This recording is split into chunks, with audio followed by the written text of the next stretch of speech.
Make sure my lenses are clean. It's been a long time, and it has been an even longer time since Evermore came out, but I have something to say about it. There's a new album coming out in a week, which I'm stoked for. I kind of just abandoned the Torture Poets Department videos that I was making and switched to books. And honestly, who cares? Because this is me just sharing my thoughts and not really anything else. I've been dabbling in a little bit more Taylor Swift content with the album coming up because I don't like to dabble when it's just about like her life and speculating about her and her relationships and everything. But because this new album's coming up, there's edits and there's preparation and drawing things. Anyway, there's a lot more that I am kind of re-dipping myself into.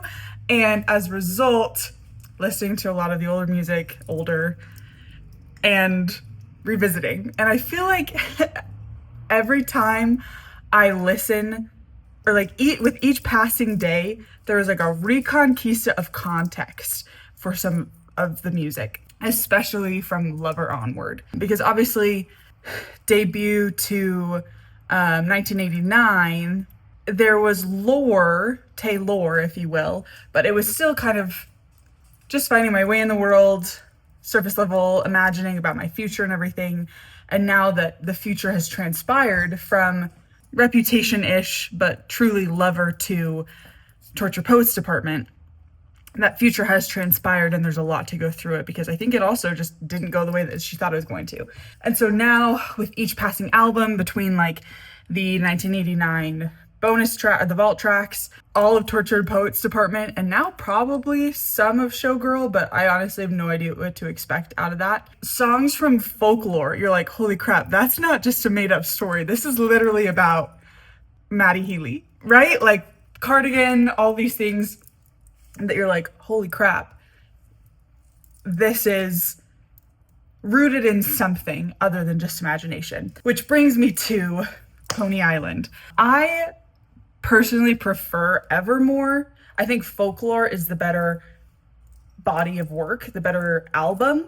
But Evermore's songs, every time I'm like thinking of my favorite song, it's always like Cowboy Like Me, but Ivy, but Gold Rush, Tis the Damn Season, like all of these things that I'm like, oh my gosh, favorite song in competition with like Dancing with Our Hands Tied and The Bolter, and Fresh Out the Slammer. Like, it's always like 4 from Evermore that I'm like, oh, but this is my favorite song, but this is my favorite song. And Coney Island is definitely, I like top 20, I guess. She's got so many songs that top 10 feels like you couldn't even have a top 10 and get a song from every album. So it's got to be like top 15, top 20, which I think I actually should sit down and figure out which is my favorite from each album or whatever. At any rate, all of this recontextualizing, understanding different themes. I honestly don't remember if I made a video about this, but I think I at least touched on it with Tortured Poets Department. You can't explicitly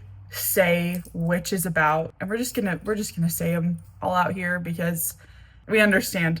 We can't explicitly say which one's about Joe and which one is about Maddie Healy. However, you can, when looking at the themes and kind of the nuances of the literary devices, it's pretty clear. And the main breakdown of that is anything about Joe was typically isolated. It was in one spot or inside, whereas Maddie Healy was talking about open and out and at bars and on the street and changing and passing through doors and hallways and windows. So because of the transient of their 10-year fling, it's a lot of moving in and out, where because she and Joe were so private, they are constrained to indoors and their home and their bedroom, isolated places like the Lake District in England.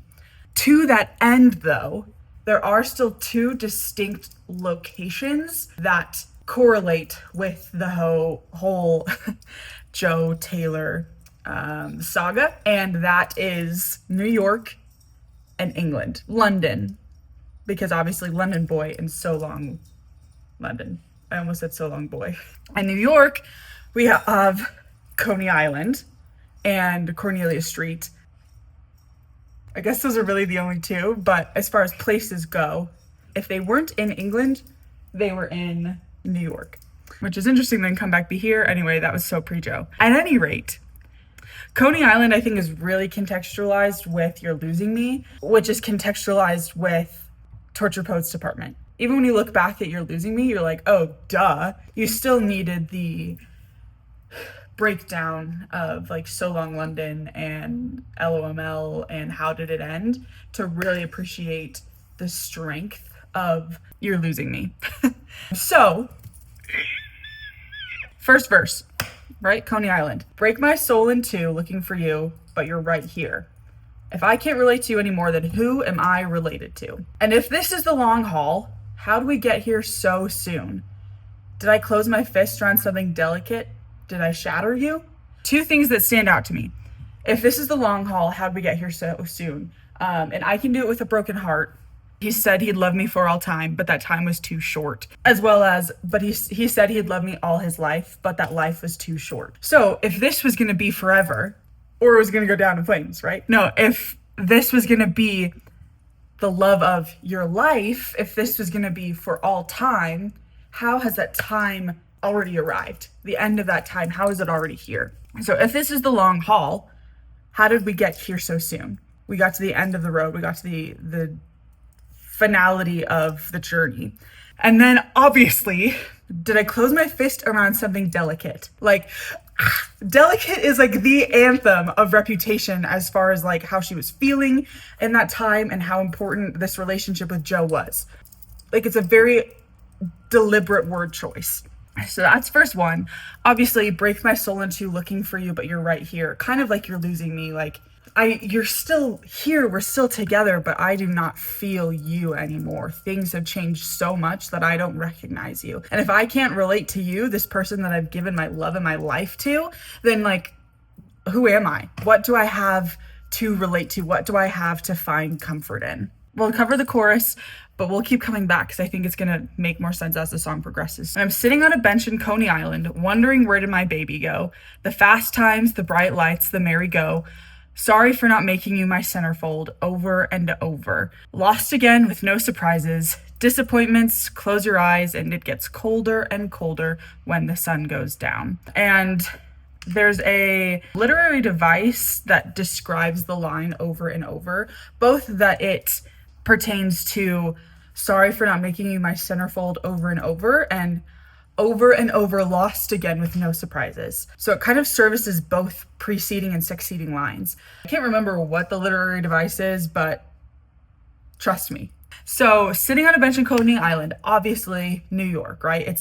It's kind of the place for fun and youthfulness, and you go and you get a hot dog and you ride the merry-go-round or the Ferris wheel and you play games and you kind of just forget about your worries because you've separated yourself from the busyness of the city and you're by the ocean and you're having a great time. Wondering where did my baby go? So revisiting these places that they had such kind of like in You're Losing Me with I remember looking at this room, we loved it because of the lights. I'm revisiting this place that we used to go to and had so much fun. We felt so young. And I don't know where you are anymore. The fast times, the bright lights, the merry-go, obviously just literary or like allusions to the physical Coney Island as well as just like their experiences in the spotlight and the fun of being in love. Sorry for not making you my centerfold. Centerfold, and I had to look this up to make sure. It refers to the middle spread of a magazine, often featuring a large prominent image. And again, with and I Wouldn't Marry Me Either, the pathological people pleaser who only wanted you to see her, with the centerfold being like, this is everything. You are everything. It's alluded to a lot that this relationship between her and Joe kind of disintegrated as she was emerging from the COVID world and their little secluded life back into being Taylor Swift. That this sounds like the expectation was, we found each other, we're so deeply in love, like this is it. Especially, I can understand because she has talked so much about writing, looking for this love, and like you've found it, so isn't this it? Isn't this enough for you? When she did have this whole other life that she wanted to pursue and continue. So sorry for not making you my absolute focus, even though I gave so much to you over and over. Time and time again, I was choosing something else over you, or time and time again, this is the end. Lost again with no surprises. It happens every single time. Just want to revisit. I also think that the centerfold, if it's the center of a magazine, you could say that the first part of that magazine was her life before him, the centerfold being him, and then afterward, that's everything after. So like, sorry for not making you my centerfold. I'm sorry that this wasn't the defining moment of my life. And I'm sorry that everything after it is not featuring or impacted by you, even though it is still impacted by this relationship. But again, the centerfold being metaphorical for a turning point. The before, the middle, the centerfold, the relationship, and the after. Disappointments, close your eyes. It gets colder and colder. That like sinking feeling, you're angry and you're hot and it's all red and this fire. And then when that dies down, it's cold and you realize you have nothing left and you're just racked with disappointment. And then second verse, the question pounds my head. What's a lifetime of achievement? And I want to say here that sometimes, especially in songs like Exile or The Last Time, and even Evermore, the male versus female voices kind of personify different perspectives. But I think that this is just an extension of her thoughts as opposed to being a response to her thoughts with, I guess it's Matt Berninger from The National. His male voice is a continuation of the thoughts as opposed to a response to the previous thoughts. So the question pounds my head. What's a lifetime of achievement if I pushed you to the edge and you were too polite to leave me? And this is one of my favorite lines of all Taylor Swift. And do you miss the rogue who coaxed you into paradise and left you there? Will you forgive my soul when you're too wise to trust me and too old to care? So these first 2-3 lines, the question pounds my head. What's a lifetime of achievement? Obviously, up to this point, Taylor Swift had achieved a lot, right? I think at this point she had like 11 Grammys. Obviously, she had like all 85 awards for Red, Albums of the Year, like MTV, MVA, or VMA, like all these things, right? So she had, by accolade alone, kind of achieved what every artist hopes to achieve. And so if we're thinking about this again from Taylor's perspective as opposed to a male response, the question pounds my head. What is a lifetime of achievement if I pushed you to the edge, but you were still too polite to leave me? So what does it matter that I have achieved all of these things if I still end up without you? And I know that I've said that the male voice in this is not the response, but perhaps it is kind of the antithesis of the speaker, Taylor's original thoughts in the first verse, like the perspective of, why did you leave me? And then in verse 2, the perspective of, I kind of understand. And so what does it matter that I have achieved these things if you can't be honest with me about your unhappiness, if you can't be happy with my achievements as well?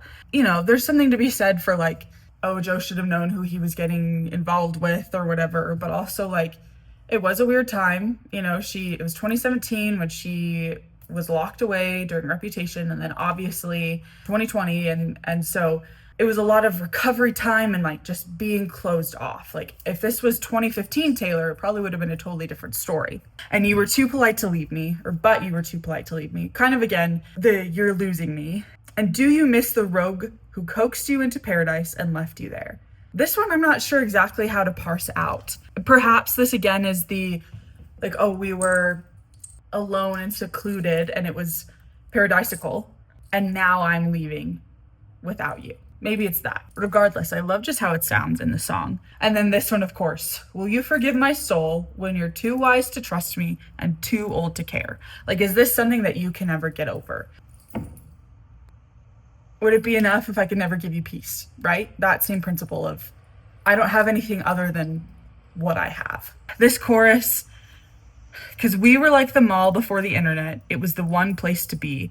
The mischief, the gift-wrapped suburban dreams. And this line specifically, the mischief, the gift-wrapped suburban dreams, kind of harkens back to, or harkens, Midnight Rain kind of harkens back, obviously, because it came. Anyway, connected to Midnight Rain and the like, you wanted this life and you wanted simplicity and a family and holiday cards and, fun and candy. And I couldn't do that, which I think Midnight Rain is not about Joe, but kind of that experience could have informed that as well. We were like the mall before the internet. It was the one place to be. Again, like if you think about a mall 20 years ago, mine had a merry-go-round, just like Coney Island. And there were so many lights and sounds and colors. And now it's like cold and gray and hey, don't even bother coming to the mall. You can buy all this online kind of thing. So again, harkening back to the nostalgia and the youthfulness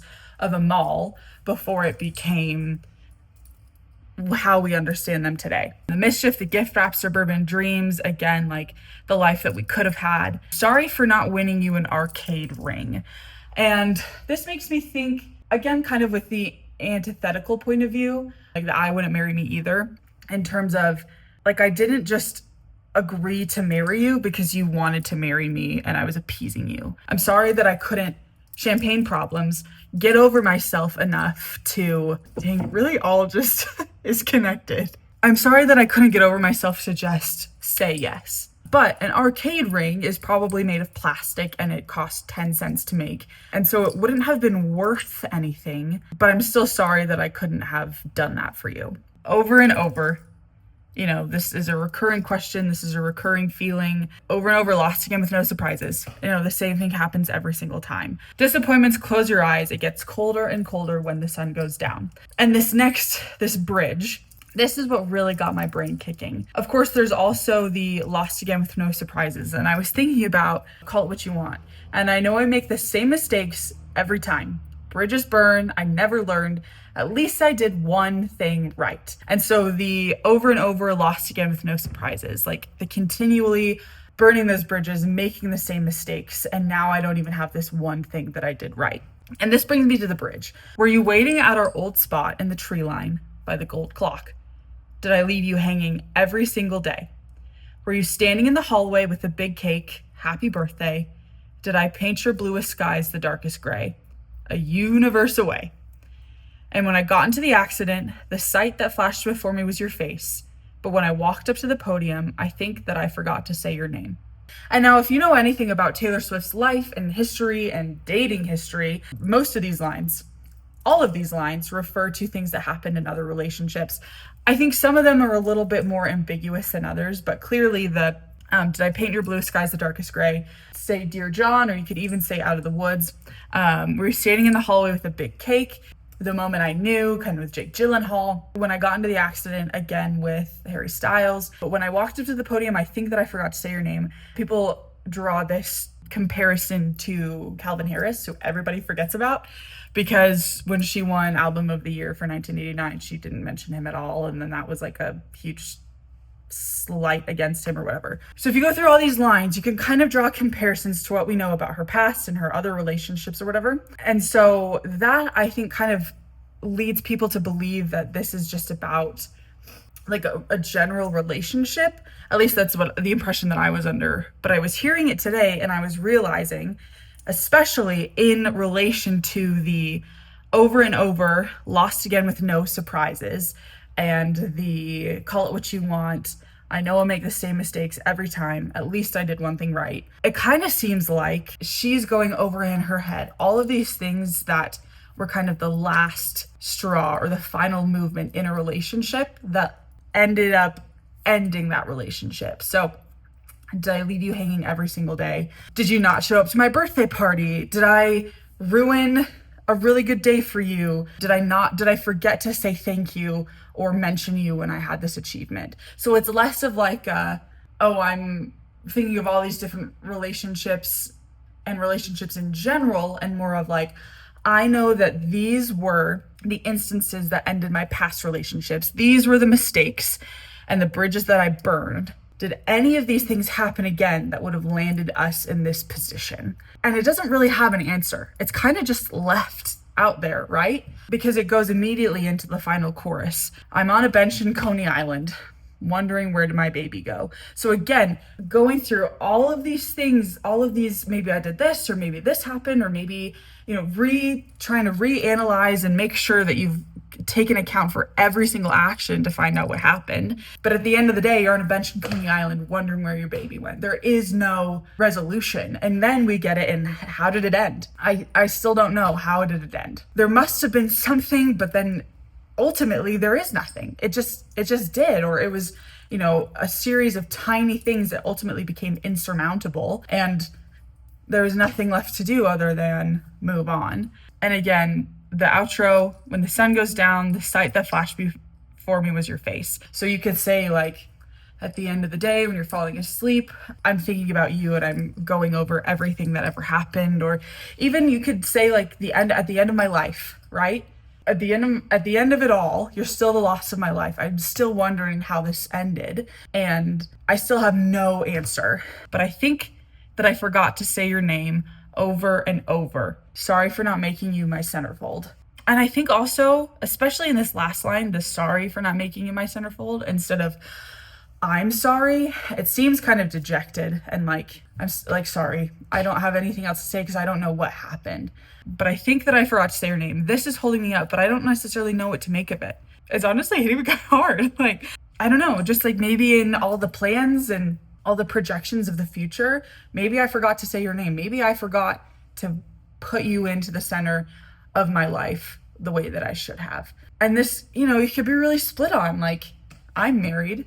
I don't know, gave up, I guess, a lot of my anticipations for my life, but like ultimately I have so much more hope for my future now because I have my husband than I did when I was by myself. But also I wasn't like a multi-millionaire, multi-Grammy award winning, like have this path for myself. And so I can see how it could be difficult to reconcile the direction that you are currently going and then being with someone who wants to move in an opposite direction. I can see how that would be really hard to reconcile and to make sense of. That's the end of the song, but it just was really striking me how the bridge is not about remembering past relationships. It's about remembering the errors of past relationships and trying to see if you made that same mistake again, over and over, lost again, right? I don't really have a way to end this other than I'm probably going to think of more things to say, and I'm actually going to try and post this and the other video that's 90% edited. But I have a lot of thoughts about a lot of things, but in spite of all of those thoughts, I'm always going to be excited for a release. I'm always going to listen to the music and be trying to figure out what it means, because I think that is such a strength of Taylor Swift's. And that's like the reason that I'm such a huge fan, is that it really gets me thinking, because there's so many things now, especially in music or especially in movies and media, that like, it's just thoughtless, that I really, really appreciate that there is so much thought and intention and heart that goes into this. So I gotta go. If you're back and you're watching again, thanks again. I'll see you when I see you.